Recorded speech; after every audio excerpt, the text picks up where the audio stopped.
So, ladies and gentlemen, I would like, the question was, okay, just 1 minute to conclude. So the question was, what am I doing here in the Young Researcher session? Am I a researcher? Am I young? And the answer is that this paper is a collaborative paper of a PhD student of mine and a colleague from Vilnius Gediminas Technical University from Lithuania. But before starting the paper, I would like to draw your attention that this is a third conference of effective road safety campaigns. We have started this collaboration, as Lajos and all the others mentioned, long time ago, and I have got some pictures from the previous conferences.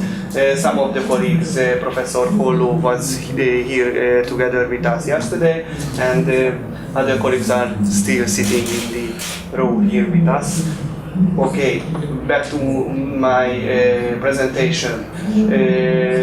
The title of the presentation would be Pedestrian Role in the Road Accident. It's a review research basically done by David Baranyai, who is my PhD student, and Loretta Lezudite.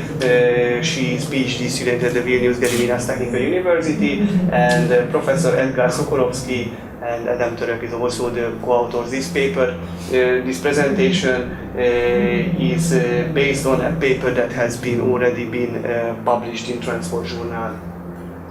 We are dealing with the pedestrians, but to tell the truth, this is one of the main conclusions of the yesterday and today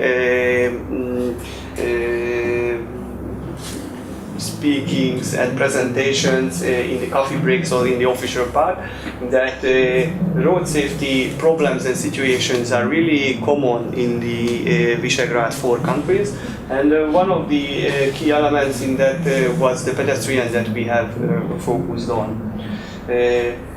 The pedestrian is one of the key actors as a vulnerable road user. Nothing is defined a pedestrian, therefore the other actors of the transportation system need to take care of these road users. In this graph one can see the impact speed and the risk of death. How much does it influence the future of a pedestrian? Is he going to alive or not after the impact, after the accident? Yes, in this graph one can see what kind of pedestrian maneuvers and what kind of contributing factors has been collected, but I will skip you to the time lag. Yes, we have also collected what kind of disease or what kind of trouble does it cause if one would hit an accident. Nearly 10% of them has some wounds on their face, or nearly 20% upper extremity. Yes, when we talk about pedestrian in urban area, it's really a key problem that do we have a traffic control device or we don't have a traffic control device. We can help pedestrians and influence their behavior.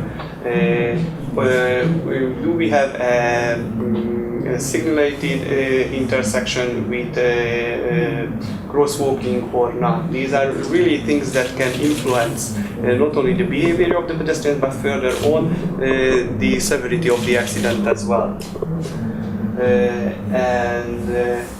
What I would like to show you, it's more informative, this graph. We have collected the pedestrian-related research papers from 2011 until 2015 that has been printed and published in high-ranking journals. And what I would like to show you is there is a shift in the science.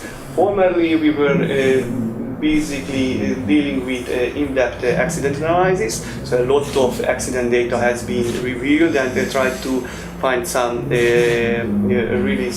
statistical correlation between factors.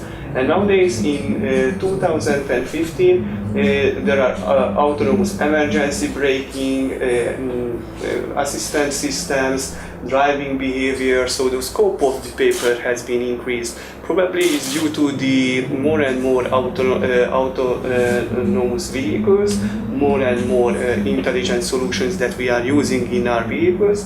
That is also influencing the drivers, and need to take into account that these are influencing all the other transport system users, for example the pedestrians and later on the cyclists as well.